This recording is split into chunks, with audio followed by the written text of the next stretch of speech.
Congratulation students, why we are here, क्योंकि class 12th का result आ चुका है। और बच्चों, मेरे चेहरे से आपको दिखाई दे रहा होगा मैं कितना खुश हूँ।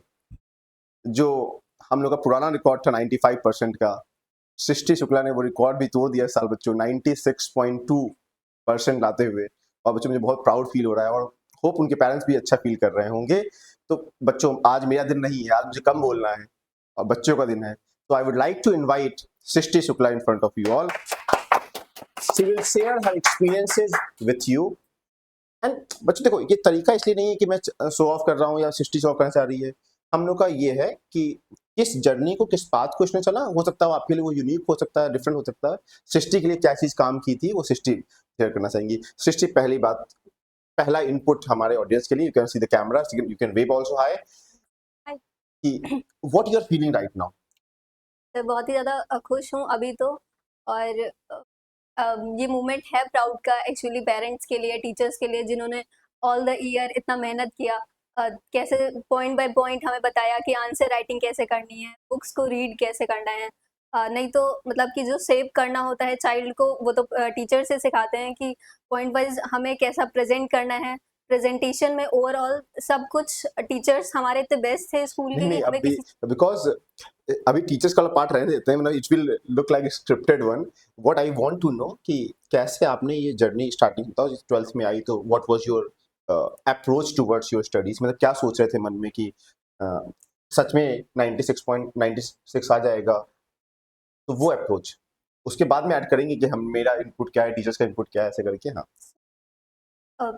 पर टारगेट था मेरा कि 95 प्लस करना है, तो उसके लिए मैंने उस तरह मतलब कि मेहनत तो किया। और बाकी जो होता है कि एक्सट्रीमली इम्पोर्टेंट पार्ट होता है क्लास 12 ह्यूमैनिटीज़ के लिए स्पेशली, कि बुक को इंटरप्रेट करना, क्योंकि एनसीईआरटीज़ जो है बहुत क्रिस्प पे है। तो एनसीईआरटीज़ को सिर्फ एक बार ऐसे रीड करके नहीं समझ में आती है। तो पहली बार करोगे तब तो बिल्कुल भी नहीं समझ में आएंगी। लेकिन जब एनसीईआरटी को पढ़ोगे अच्छे से, उसमें लाइन बिटवीन द लाइन्स जो चीजें होती हैं उसको पढ़ना, क्योंकि एनसीईआरटी लाइक नोट्स, इसीलिए उसको एक बार जब पहले उसको पूरा डिटेल में चैप्टर को पढ़ना होता है, उसके बाद एनसीईआरटी से ही, एनसीईआरटी में लिखा तो सब है, लेकिन एक बार में जब एज अ स्टूडेंट आप पढ़ोगे पहली बार, तो आपको नहीं समझ में आएगा कि उसमें क्या लिखा है और कैसे। वो काम जो होता है वो टीचर्स करते हैं, और बच्चे फिर उसको अगर रिवाइज करें, उसको उस पे अपना इनपुट दें, उसको पढ़ें, और उसको पढ़ने से, एक बार पढ़ने से नहीं होगा, क्योंकि मतलब सृष्टि, अगर मैं उसे क्रिप्स करूँ तुम्हारी लैंग्वेज में, एनसीईआरटी इम्पोर्टेंट है, एनसीईआरटी रीडिंग इंपॉर्टेंट रीडिंग है, इंपॉर्टेंट एनसीईआरटी है, को उसके समझ के इंटरप्रिटेशन रीडिंग समझ के इंपॉर्टेंट है। अंडरस्टैंडिंग के साथ, तो पहली एनसीईआरटी को प्रेफरेंस देते बच्चों। तो आप लोग एक पॉइंटर लेके आइए और साथ में लिखिए बच्चों की, पहली बात एनसीईआरटी पे हमें फोकस रहना है। नॉर्मली मैं बच्चों में कहता हूँ कि एनसीईआरटी पढ़ना, तो बच्चे बहुत सारी अदर बुक्स पढ़ने, सोर्स पढ़ने लगते हैं, लेकिन अगर आप एनसीईआरटी पे स्ट्रिक्ट रहें तो नंबर आते हैं। उसका बेस्ट एग्जाम्पल है सृष्टि के हिस्ट्री के marks. Srishti score I think 100 marks, 100 marks. 100 marks. इसका मतलब उसने कैसे किया है, उसने एनसीईआरटी को पे फोकस रही है, उसका इंटरप्रिटेशन फोकस रही है। सेकंड बात सृष्टि, मैं जो बच्चों को समझाता हूँ, तुम्हें सही हूँ गलत हूँ बताना, कि ये मॉक टेस्ट कितनी हेल्प करते हैं, ये आंसर लिखना कितना हेल्प करता है, एग्जामिनेशन देना, प्री बोर्ड्स देना कैसे कितना हेल्प करता है। आंसर राइटिंग तुम ओवरऑल गेम चेंजर होता है, क्योंकि पढ़ने के बाद अगर एक बार लिखोगे आप, जितना मतलब कि क्वेश्चन के अकॉर्डिंग प्रैक्टिस करोगे, सीबीएसई क्या करता है कि आंसर क्वेश्चंस को डिफरेंट फॉर्म में पर रिपीट करता है। तो हम अगर पीवाईक्यूज उठा के उसको लिख रहे हैं, नोट डाउन कर रहे हैं, तो वो मतलब कि आपको स्कोर दिलाएगा ही दिलाएगा, वो फिक्स्ड होता है। और दैट उसे इज आंसर राइटिंग यस, करनी चाहिए, आंसर मॉक्स राइटिंग देखे, पीवाईक्यू सॉल्व करने चाहिए। तुम्हें जैसे कहा कि कितना स्मार्टली कहा कि क्वेश्चन रिपीट करते हैं। जब पहले से क्वेश्चन पता होंगे क्या आने वाले हैं और वो पता है हमें, तो उसको प्रैक्टिस कर लेंगे। यस, रिपीटेड क्वेश्चंस बहुत ही ज़्यादा इंपॉर्टेंट होते हैं। और स्पेशली जैसे बहुत सारे हैं, आप जब 4-5 पेपर देखते हो 4-5 साल के, तो आपको पता चल जाता है कि कौन सा क्वेश्चन बहुत इंपॉर्टेंट है, क्योंकि वो वही 3-4 साल में देखोगे तो वो एक क्वेश्चन मिलेगा ही मिलेगा। और पता चल जाता है उससे कि किस चैप्टर का हाई वेटेज है, किस चैप्टर में कौन सा पार्ट जो है वो बहुत इंपॉर्टेंट है, उसको दोबारा पढ़ना है, उसको दोबारा लिखना है। ठीक है, तो फिर बाकी सृष्टि का ये एक्सपीरियंस रहा, और उसके बाद में दोबारा मिलेंगे सृष्टि से, क्योंकि आज बहुत खुशियों का टाइम, बहुत ज़्यादा टाइम लेंगे तो फिर हम बाकियों से नहीं मिल पाएंगे। तो let's pause this here and we will continue. Good evening class. अभी आप सृष्टि से मिले, rank 1 of our class, 96.2 2%. Now हमारे सामने कौन है? Shivansh Mishra. We will give a huge clap for him also. Shivansh, you are invited here. Please share your experience with my students Thank you, or sir. upcoming toppers Hi. also. What was your approach in this exam? मतलब क्या था आपका वो रास्ता जिसमें आप आज इतना अच्छा स्कोर किया? और सबसे अच्छा जो मुझे लगा बच्चों, पॉलिटिकल साइंस में 100 स्कोर करना आसान नहीं होता है. मतलब अभी तक हम लोग 99 तक गए थे. पहली sir. बार शायद मेरा ये है कि किसी स्टूडेंट ने 100 स्कोर किया पॉलिटिकल साइंस में. तो उसके बारे में भी थोड़ा पॉइंट लिखो. उससे पहले अभी कैसा फील कर रहे हो? तो बहुत अच्छा फील कर रहे हैं. मतलब एज सृष्टि ने बताया कि ये मोमेंट बहुत प्राउड का होता है. हम खुश हैं और हमसे मतलब ये होता है कि अपनी सक्सेस से ज़्यादा जो टीचर्स और पेरेंट्स जो इतने इनके पीछे, जो हम लोगों के पीछे बहुत लोगों का साथ होता है. स्कूल वाले हैं एज वेल एज हम जैसे जहाँ से बुक खरीदे उस बुक शॉपर का भी बहुत बड़ा हाथ है हम लोगों के पीछे हमें उस सक्सेस तक पहुँचाने में. इसीलिए अकेले मेरी सक्सेस नहीं है, सर की है. और कितनी घर अच्छी वालों बात है की मतलब है. कि ये चीज वही वाली एक जो हम लोग सीखते हैं कि एक वृक्ष पे जब यस सर. फल लगते हैं तो झुकाव हो जाता है, वो शिवांश के अंदर देखने को मिल रहा है. और ह्यूमैनिटी में बच्चों सबसे बड़ी चीज मुझे यही है कि मार्क्स तो मैटर करते हैं लेकिन at the same time you should be a great human. तो उसमें शिवांश अच्छा है, प्राउड है. मुझे भी फील हो रहा है, प्राउड फील हो रहा है. और तुमने मुझे प्राउड फील कराया. और देखिए तुम प्रॉमिस भी किया था बच्चों.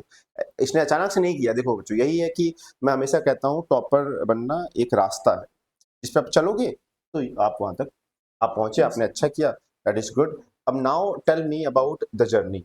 से सबका अप्रोच डिफरेंट होता है, यस सर. तरीका डिफरेंट. जैसे सृष्टि का अप्रोच था कि Srishti was focused more on NCERT she was saying. Yes sir. तो was it the same for you? जैसे एनसीईआरटी सर इस तरह मतलब मेरे इस कॉन्टेक्स्ट में थोड़ा सा चेंज रहा है. जैसे मैं सर जैसे 10th से 11th में आया ह्यूमैनिटीज में, तो सर 10th तक जैसे स्मार्ट स्टडी करके स्मार्ट वर्क करके कि हाँ इधर से हमने फॉर्मूला निकाल लिया, लिख दिया, एक लॉजिक पे चल रहा था. लेकिन ह्यूमैनिटीज में थोड़ी सी अप्रोच चेंज हो जाती है. हमको मोर स्टिक टू एनसीईआरटी होना ही होना पड़ेगा, क्योंकि एनसीईआरटी वो रास्ता है जो हमें सक्सेस तक लेके जाएगा, क्योंकि उसके अलावा कुछ नहीं है. और सीबीएसई इस तरह का बोर्ड है जो बताता भी है, सब कुछ बता देता है, पहले से सब प्री डिफाइंड है. बस आपको उस रास्ते को सही से चुनना है और चलना है उस रास्ते पे. सर इसीलिए एनसीईआरटी का तो कोई रिप्लेसमेंट नहीं दिखता है. और मैं एक ऐसा बच्चा हूँ जिसने मतलब बुक पढ़ने की जिसको कोई आदत नहीं है. बट अब वही तो बोल सकते हैं कि किसी चीज़ को जब कुछ ना कर पाओ तो मन में पहले मत करो, उसको धीरे धीरे अपनाओ. 11th से मैंने पढ़ना शुरू किया धीरे धीरे. बुक मतलब एकदम से ऐसा कुछ नहीं होता है कि आप तुरंत सब सीख जाएंगे. तो धीरे धीरे बुक पढ़ रहे हैं, मतलब एक पेज पढ़े एक दिन, दूसरा पेज पढ़े दूसरे दिन, ऐसे पढ़ते पढ़ते हो गया. 11th में भी पढ़े. और सबसे इसमें मेन बात होती है कि आपका बैकग्राउंड कैसा है, उसके बाद आपका एटमॉस्फेयर कैसा है. अगर आप एटमॉस्फेयर ही वाला रख लेंगे कि जिसमें कॉन्फिडेंस आपका गिरा रहे हैं बार बार सब लोग, तो नहीं हो पाएगा काम. इसीलिए आप अपने जर्नी में एटमॉस्फेयर मतलब पे. एटमॉस्फेयर एक हाँ. वर्ड कह रहा है शिवांश. बच्चों नोट करते रहना साथ में, मैं बीच में आपको एक्सप्लेन करता रह रहा हूँ. शिवांश कह रहा है कि एनसीईआरटी पे. और शिवांश सबसे अच्छी बात डिस्कस कर रहा है कि सर मैं हमेशा से ऐसा स्टूडेंट नहीं था. मैं जब आया तो मैं स्ट्रगल कर रहा था एनसीईआरटी को पढ़ने में, क्योंकि मुझे बहुत ज़्यादा पढ़ने की आदत नहीं थी वो स्मार्ट वर्क करके आगे बढ़ने की. लेकिन बच्चों इसमें स्मार्ट वर्क काम इसलिए नहीं करता है क्योंकि आप जब पूरा एक्सटेंसिव स्टडी नहीं करोगे तो कुछ क्वेश्चन बीच के स्किप हो जाएंगे, यस सर. है ना. जैसे Yes, मान लो आपने एक पैराग्राफ स्किप कर दिया, बॉन्ड नहीं है उसमें लिखा था ट्रू नेशन थ्योरी लिखा हुआ था, 4 लाइन में लिखा हुआ था. और वो भी एग्जाम में आते हैं true Yes, nation sir. Theory वगैरह. तो ऐसा था. और दूसरा इसने एटमॉस्फेयर सचमुच सही है बच्चों. अगर 4 लोग आपको बार बार कहते रहेंगे कि नहीं शिवांश कहाँ टॉपर वाला, वो तो कोई और करता है, तो शिवांश डिमोटिवेट हो जाएगा, उतना अपना 100% नहीं देगा. लेकिन इसमें शिवांश ने सही कहा, एटमॉस्फेयर का रोल प्ले होता है. गुड. Yes, sir. और मॉक टेस्ट में सृष्टि बता रही थी कि उसको हेल्प किया है क्या? Yes sir. सर जैसे सीबीएसई बोर्ड में आप अब आगे कोई भी लाइफ में अगर आप कोई भी कॉम्पिटिटिव एग्जाम या कुछ भी अपने लाइफ में करेंगे तो उसमें कुछ चीजें होती हैं जो एक बेसिक आप जैसे होता नहीं है कि पेड़ में पहले जड़, हाँ प्री कंडीशन, वो जड़ है आपकी. सर तो ऐसे सीबीएसई बोर्ड में अगर टॉयज में देखते हैं तो सर एक एनसीईआरटी पहला जड़ है आपका. दूसरा सर आंसर राइटिंग. अगर आप आंसर राइटिंग नहीं करेंगे तो सर कुछ नहीं हो सकता है, क्योंकि आप क्या पढ़ रहे हैं, क्या समझ रहे हैं, उसको आप क्या लिख पा रहे हैं, तीनों डिफरेंट चीजें हैं. अगर आप तीनों को एक सीक्वेंस में नहीं बैठाएंगे तो नंबर आना बहुत मुश्किल हो जाता है. इसीलिए सर बहुत सारे बच्चे होते हैं कि पढ़ा बहुत मैंने पर नंबर नहीं आ रहे हैं. इसीलिए सर आंसर राइटिंग. और सर तीसरी बात, अगर सीबीएसई बोर्ड स्पेसिफिक होकर हम बोलें तो सर पीवाईक्यूज बहुत बड़ा रोल प्ले करता है. मुझे लेट में समझ आया था, लेकिन बस ये है कि पीवाईक्यूज बहुत बड़ा, वही सर क्वेश्चन घूम घुमा के उसी लैंग्वेज में या उस डिफरेंट लैंग्वेज में रिपीट जरूर होंगे, ये है. और सर जर्नी में रहा है. पीवाईक्यूज के बारे में शिवांश बात कर रहा था. उसने कहा कि उसकी इंपॉर्टेंस है. अभिषेक सर मैंने पीवाईक्यूज प्रैक्टिस किया, लेट प्रैक्टिस स्टार्ट किया, लेकिन इंपॉर्टेंट है. मतलब पीवाईक्यू आप स्किप, एनसीईआरटी स्किप नहीं कर सकते हैं स्टूडेंट्स. पीवाईक्यूज आपको करने ही करने हैं. सभी टेस्ट आपको लिखने हैं, है ना. एमसीक्यूज प्रैक्टिस करने हैं. Yes sir. मुझे लगता है कि ज्योग्राफी में भी शिवांश के 100 होते अगर एमसीक्यू एमसीक्यूज अगर यस ना सर, होते, है सब ना? हिस्ट्री और ज्योग्राफी दोनों में एमसीक्यूज की हाँ। वजह से। तो जो एमसीक्यूज अगर 100 स्कोर करना है तो आपको अब देखो हम लोग किस स्तर की पढ़ाई पे आ गए हैं कि हम लोग बात कर रहे हैं कि अगर 100 लाना है तो फिर एमसीक्यूज एक भी गलत नहीं होनी चाहिए। तो ये कॉन्फिडेंस की बात है। और शिवांश, क्या अब इसके आगे क्या सोच रहे हो? फिर इसके आगे बस आप लोगों को ऐसे आशीर्वाद बना रहे। दुख तो हो रहा है सर क्योंकि ये जर्नी खत्म हो रही है, लेकिन बस ये है कि किसी भी चीज़ को हम लोग रोक नहीं सकते हैं। हाँ। हमारे ज्योग्राफी में 12th एनसीईआरटी में भी लाइन है कि सब कुछ चलेगा, कुछ कांस्टेंट नहीं है, सब वेरिएबल है। उस लाइन पे आपने को फोकस करके क्लास में भी लिखवाया था। मैं स्पेसिफिक अपने स्कूल के बच्चों के लिए बोल दूं जो सर से 12th में पढ़ रहे हैं, 11th में पढ़ रहे हैं, वो भी देखेंगे कि इस जर्नी को मतलब इस तरह मत समझिएगा कि अगर सर हैं आपके पास तो एक चीज ये तो है कि वो स्पेसिफिक होकर कभी कोई चीज एक नहीं बोलेंगे, वो अपने बातों में इतनी गहरी गहरी बात बोल जाएंगे।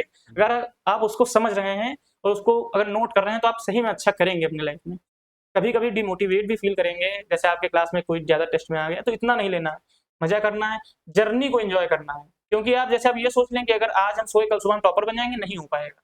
ये 365 डेज का प्रोसेस है तो है, और इससे भी बड़े बड़े लाइफ प्रोसेस आके भी आपके जिंदगी में होंगे।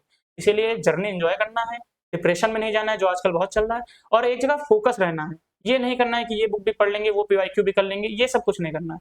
एक जगह आप स्टिक रहेंगे बहुत, और सर के 100 डेज वाले कॉन्सेप्ट पे भरोसा करना है। हाँ। इतना करना है आप लोगों को। मुझे कैमरे की तरफ देख के बोलो तो अच्छा लगता 100 डेज पे सर के 100 डेज वाले कॉन्सेप्ट पे प्रैक्टिस बिल्कुल करना है भरोसा बच्चों। करना क्लासेस हाँ। अब तो और आसान कर दिया, डेज Yes, सिवा तो बताना भूल गया था मैं।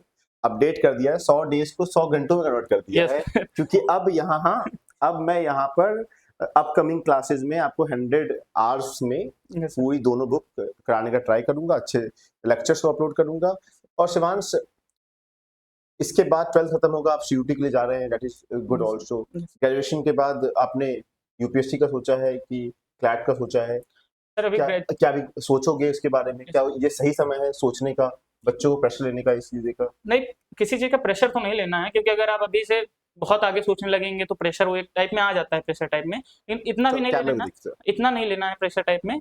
बस ये करना है कि हाँ, एक रफ आइडिया तो रहना चाहिए आपके माइंड में, क्योंकि आप सर टेक्नोलॉजी इतनी ज्यादा हाई हो गई है कि बच्चे बहुत जल्दी ही किसी भी चीज की प्रिपरेशन शुरू कर रहे हैं। इसीलिए अभी हो गया, जैसे हमको मेरा है तो मैंने भी सोचा कि जैसे किसी चीज में रिसर्च के लिए जाना है, तो रिसर्च के लिए अभी मुझे मेरा ये है कि मुझे पॉलिटिकल साइंस में रिसर्च करना है, पॉलिटिकल साइंस में आईआर में। तो इतना आपका बेसिक एम क्लियर होना चाहिए, तभी आप उस रास्ते पे चल पाएंगे, उस रास्ते को बना पाएंगे। और कंपटीशन आज के उसमें टाइम में बहुत हाई है, तो इसलिए एक रफ आइडिया होना चाहिए, प्रेशर नहीं लेना चाहिए। आप जिस जर्नी में है, जिस टाइम पे, उसको उस तरह एंजॉय करिए और फॉलो करिए। अच्छा इसने देखो वही बच्चों की टॉपर बना है, लेकिन साथ में अच्छी सोच के साथ जा रहा है। एक मुझे ऐसा लग रहा है समाज में जिसमें ये क्लियर है कि प्रेशर कहाँ पे लेना है, कहाँ नहीं लेना है। तो सभी से बच्चों रिक्वेस्ट है कि इस जर्नी को एंजॉय करना है, प्रेशर नहीं लेना है, और हो जाता है बच्चों, हो जाता है, बच्चे कर रहे हैं। और थैंक यू शिवांश और एक पॉइंट मेरी तरफ से जूनियर्स को, मतलब ये है कि बहुत ये जर्नी इस तरह की है कि बहुत बार आपको लगेगा आप डिमोटिवेट हो रहे हैं, बहुत नीचे जा रहे हैं। ऐसा जैसे मैंने पहले बात की थी एटमॉस्फेयर की, तो उस एटमॉस्फेयर में जैसे मेरे साथ ये रहा है कि जैसे मेरे पापा हैं, मम्मी हैं, आप हैं, टीचर्स हैं, तो इस तरह का पॉजिटिव एटमॉस्फेयर अगर आप बना के रखेंगे। मेरी बेस्ट फ्रेंड है, उसने बहुत मदद किया, हर चीज में मदद किया। तो जैसे आप आंख बंद करेंगे, कभी कभी होता है डिमोटिवेट हो जाते हैं, पढ़ने का मन नहीं करता है। मेरे साथ भी हुआ, मैंने भी नहीं पढ़ा है, लेकिन अब एक होता है कि एक लिमिट होती है, कब तक नहीं पढ़ोगे। उस पढ़ाई पे फिर से वापस आने के लिए, उस जर्नी में फिर से वापस आने के लिए आपको कम से कम थोड़ा सा तो अंदर होना चाहिए कि मुझे पापा के लिए करना है, अपने घर वालों के लिए करना है, अपने लिए करना है। अगर आप इतना सोच के करेंगे तो गॉड तो है ही आपके साथ। That is simple. We can say that many philosophers talk about that you should know your why. Yes, sir. That why you are here, why you are standing here, why you are going to a school, or why you are doing that. अगर वो आपका clear है तो इसका मतलब आप वापस आ जाओगे। अगर शिवांश का why क्लियर नहीं होता कि हाँ हमें पेरेंट्स लिए करना है, अच्छी जगह जाना है, स्कूल करना है, तो शायद वो वापस नहीं आ पाता। लेकिन शिवांश ने अपने लाइफ में why क्लियर रखा है तो वापस आ रहा है। थैंक यू शिवांश, बहुत अच्छा लगा बात करके, है थैंक ना? You so much. हेलो बच्चों, क्यों हम लोग यहाँ पे आज हम लोग अभी सृष्टि से मिले थे। Our first rank holder 96.2% and then second rank holder Shivansh Mishra 94.4%, and now in front of us there is one more boy with the name Harshit Kumar Mishra. We will clap for him also. We would like to invite Harshit. Please come here. Please. Thank you, sir. Please हम लोग को ये बताओ जी इस समय आप कैसा feel कर रहे हैं? सर, बहुत अच्छा लग रहा है। 1 साल की पूरी मेहनत थी, जो आपने इतना सहयोग किया और आज रिज़ल्ट अच्छा है तो पूरे परिवार भी बहुत खुश हैं और बहुत अच्छा लग रहा है सर। चलो अच्छा है। फिर और कहाँ-कहाँ से कांग्रेचुलेशन आपके पास आया? सारे फ्रेंड्स ने फ्रेंड्स मैसेज ने किए किया? हैं। तो बच्चों कितना एक मैसेज देना चाहूँगा आपको कि जब कोई भी बच्चा टॉप करता है, कोई भी कहीं भी किसी भी एग्ज़ाम में, मैं नहीं कहूँगा कि केवल बच्चे का योगदान होता है, बच्चे का बहुत ज़्यादा होता है, लेकिन at the same time parents का होता है बच्चों, दोस्तों का होता है जो आपको बार-बार जी सर। सपोर्ट कर रहे होते हैं। तो हाँ, और हर्षित के तो दोस्त भी अच्छे हैं, दिव्यांश हैं, शिवांश हैं करके हैं। तो अब बच्चों को मुझे तुम्हारे से कि सबका एक स्ट्रैटेजी था, एसआरटी है, मॉक टेस्ट हैं।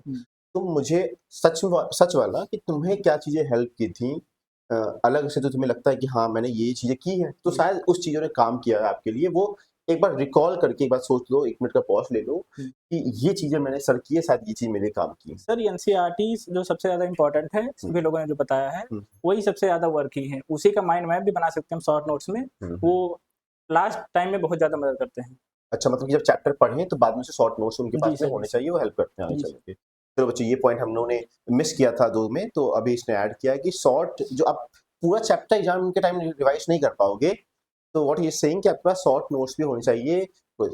एक बार आपका जो आंसर राइटिंग था, फॉर एग्जांपल एमसीक्यू तो ऑब्वियसली टिक करना होता था, आप अपने शॉर्ट आंसर कैसे आंसर कर रहे थे? उसकी क्या थी वर्ड लिमिट, क्या थी? शॉर्ट आंसर्स की बस वही लिमिट से, अगर 2 मार्कर है तो मिनिमम 2 पॉइंट्स, 4 मार्कर है तो मिनिमम 4 अच्छा, पॉइंट्स। पॉइंट्स के रूप में अगर पॉइंट्स के रूप था, में ही तुम्हारा लिखना है। तुम्हारा स्ट्रेंथ था। जी जैसे सर। बहुत बच्चे पैसेजेस में लिखते हैं, पैराग्राफ में लिखते हैं, जो कि शायद एग्जामिनर को कम अट्रैक्टिव लगता है, टीचर यस, मुझे भी यस। बहुत कम अट्रैक्टिव लगता है। लेकिन हाँ, ये तुम्हारा मुझे समझ में आ रहा है कि अभिषेक सर 2 पॉइंटर हैं, तो यस सर। उसमें वो चीज़ हेल्प करती है यहाँ पर। ठीक है, ये चीज़ हमें समझ में आ रहा है। जी।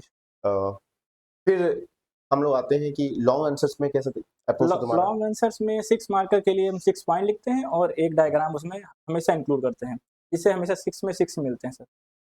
ठीक है, ये चीज़ सही है। Can I will request to my technical team कि क्या बैटरी लो हो रही है इसकी? तो ये वीडियो हम लोग को लगता है बच्चों इतना ही रखना पड़ेगा, वरना we will miss that. Thank you Harshit that you are thank you here, sir. है ना? थैंक यू और sir. God bless you for your future. Thank you sir.